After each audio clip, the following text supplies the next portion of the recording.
The minimum value of the function f x equal to mod of x minus 4।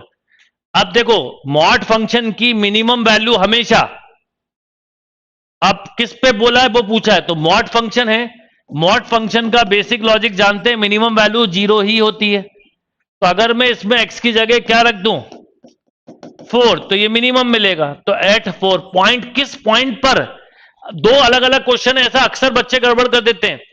आपसे minimum value बोली हो तो वो 0 है, और मिनिमम वैल्यू एट पूछा है तो वो पॉइंट बताना पड़ता है जिस पर वो मिनिमम मैक्सिमम है। तो इस क्वेश्चन में ये आपको कंफ्यूज करने के लिए दिया हुआ था 4,0, इस पर मिनिमम वैल्यू मिलेगी, तो आपको पॉइंट बताना था। तो x equal to 4, f x equal to x square minus 4x, x attend maximum, नहीं अटेंड मिनिमम वैल्यू ऑफ, किस पर मिनिमम वैल्यू अटेंड करेगा, मिनिमम वैल्यू नहीं पूछी है। तो आपने फर्स्ट फट से डिफरेंशिएट किया, बोलो 2x माइनस 4, इसको 0 से इक्वेट किया, तो 2x माइनस 4 इक्वल टू 0, तो x इक्वल टू बोलो 2, तो 2 पर वो मिनिमम अटेंड करेगा। y equal to x e power x minimum value equal to, अब यहां पे क्या बोला है, अब देखो यहां पॉइंट नहीं पूछा, क्या पूछा है, मिनिमम वैल्यू इक्वल टू, कहीं लिखा है एट। अब देखो पिछले क्वेश्चन में क्या था, मिनिमम वैल्यू ऑफ, किस पर मिनिमम वैल्यू होगी। तो ये क्वेश्चन को पढ़ के समझना पड़ेगा।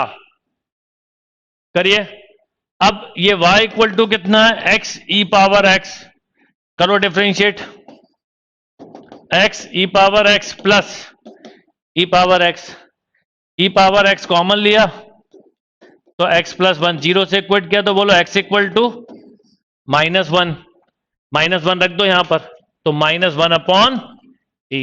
If the function f x equal to k sin x plus 1/3 sin 3x has maximum value at x equal to π/3, then what is the value of k। देखिए एक सिंपल लॉजिक है, आपको इसका डेरिवेटिव करो, बताओ क्या आएगा, k cos x प्लस 3 से 3 कैंसिल cos 3x, यस और नो। अब f डैश π/3 0 होगा, बताओ क्यों, क्योंकि लिखा है π/3 पे वो मैक्सिमम अटेंड कर रहा है, मैक्सिमम मिनिमम जिस भी पॉइंट पे अटेंड करेगा वहां फर्स्ट डेरिवेटिव 0 होगा, तो आपने उसको 0 से इक्वेट किया, तो रख दो π/3, तो बोलो k/2, अब -1 इक्वल टू 0, तो k इक्वल टू कितना 2। थोड़े से लॉजिक से सोचते तो फट से हो जाता। अब देखो लीस्ट वैल्यू है और इंटरवल दिया है -2 से 5/2, जब भी इंटरवल दिया होता है, ये बताना था मुझे आपको, तो आपको हमेशा एब्सोल्यूट मैथ, एब्सोल्यूट मिनिमा बताना होता है। तो आपको इस क्वेश्चन में 3 काम करने होंगे, -2 पे भी निकालना है, 5/2 पे भी, और इनके बीच में अगर कोई क्रिटिकल पॉइंट है तो उस पे भी मैक्सिमा मिनिमा। डिफरेंशिएट करा, 6x square minus 6x minus 12, 6 common, x square minus x minus 2, factor बनाए -2 प्लस 1, क्यों 0 से इक्वेट किया, पॉइंट ऑफ इन्फ्लेक्शन अलग चीज अभी बताऊंगा, तो 2 और -1 मिला, और 2 और -1 दोनों इसी के बीच में होते हैं, तो ये मिल गया -1, ये मिल गया बोलो 2, और उसके बाद 5/2। अब इन पे बताना है आपको, आप थोड़े लॉजिक से इतना पता कर लो कि सेकेंड डेरिवेटिव क्या आएगा इसका, बोलो 12x माइनस 6, तो 2 रखने पे पॉजिटिव मिलेगा और -1 रखने पे निगेटिव, तो ये क्या है मैक्स, तो ये क्या होगा बेटा मिनिमा। पूछा क्या है आपसे, लीस्ट वैल्यू, तो एक बात है कि 2 पे बहुत हाई चांस है, 2 रखो पहले, कितना आ रहा है 2 पे, देखो इस आंसर से वैसे तो इसके इन पॉइंटों पे निकालना है, पर 2 पे पहले बताओ कितना आ रहा है। जब आपने इसमें 2 रखा तो 8 2 जा 16, 2 रखा यहां पे 4, -12 -24 प्लस 1, ये हुआ कितना, यहां से एक तरह से +4 बचा, तो -19। अब एक आंसर -19 है, एक बात, इसके अलावा जो भी आंसर है वो -19 से बड़े हैं, तो हमें तो सबसे छोटा आंसर देना है। तो अभी की डेट में सबसे छोटा आंसर कौन सा है, -19, तो करेक्ट आंसर इज -19, तो C is a right answer. Simple question है तो खैर काफी, जैसे ही डिफरेंशिएट किया तो क्या मिला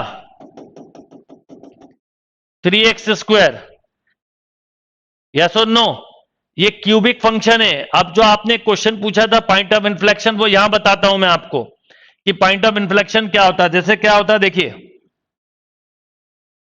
इसीलिए क्वेश्चन लिया कि मान लो f x equal to x cube दिया हुआ है, अगर मैं इसका कर्व बनाऊं तो ऐसा कर्व बनता है, राइट। ये कहने को टर्निंग है पर ये टर्निंग मैक्स मिनिमा की नहीं है। अब इसको डिफरेंशिएट करिए तो ये इवन पावर है। जब आप इसको जीरो से इक्वेट करते हैं तो रूट्स कहने को मिलता है पर ये जीरो पर मैक्स मिनिमा नहीं होता बल्कि पॉइंट ऑफ इन्फ्लेक्शन होता है, क्योंकि ये हल्का सा ग्राफ टर्न ले रहा होता है, तो इसे टर्निंग पॉइंट नहीं बोलते। तो अब जैसे ये क्वेश्चन है कि f x equal to x cube minus 1, तो ये वही सेम क्वेश्चन है ना। ये ना तो इंक्रीजिंग हो रहा है ना, ये वैसे फंक्शन कौन सा है, इंक्रीजिंग है।